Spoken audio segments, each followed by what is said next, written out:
Hey guys, it's your favorite statue Trajan, and we're talking about Phoenix Resurrection number 4 by Chip Zdarsky. Phoenix Resurrection numbers 1 through 3 were all really good in my opinion, with number 3 being the worst of the bunch, but the one with the most interesting revelation, in that Jean Grey was not only alive, but possibly inside a simulation of sorts after seeing that her mechanic had taken the guise of Wolverine. The cold open is fascinating. We see that Jean is definitely seeing what she wants to see, and that reality is very different than what her brain is processing, as you can see here. The obvious implication here is that someone or something is holding her pseudo-hostage, presumably to try and harvest the power of the Phoenix. We later find out that it's not someone trying to harvest the power of the Phoenix, it is the Phoenix itself trying to merge back with her. I think this is the creepiest panel, but those were really, really well done.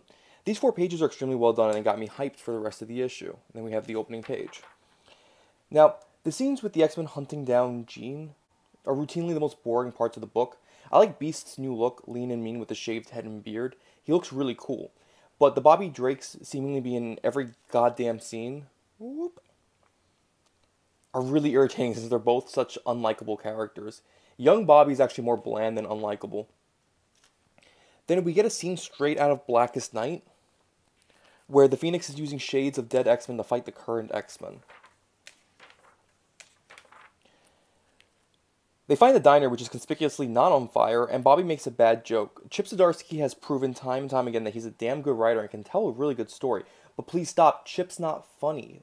Seriously, I've never seen him do a joke that actually worked.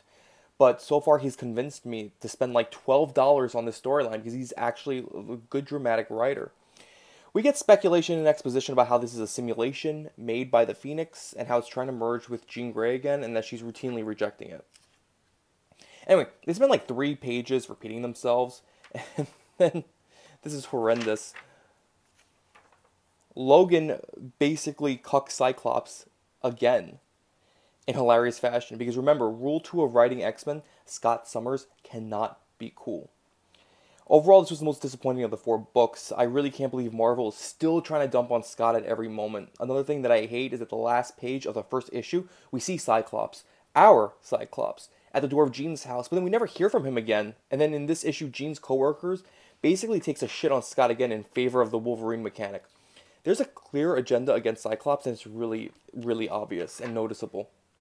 One last thing I wanted to bring up. We have a fucking typo, because the goddamn editors at Marvel don't actually do anything. 3 editors worked on this book that I pay $4 for. And I'm not trying to nitpick, because it seems like every week I'm finding stupid errors in Marvel books.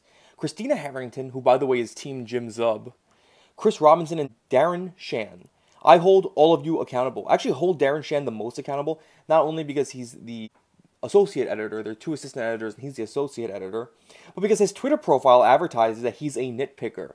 Like I said, this is a repeated pattern. If there was a mistake once in a while, it's not a big deal. Things happen, I get it. But it's getting to the point where I'm convinced the editors at Marvel don't actually do anything. If you can't see the typo, it's this. It's in a weakened state, right, Hank? There's no space.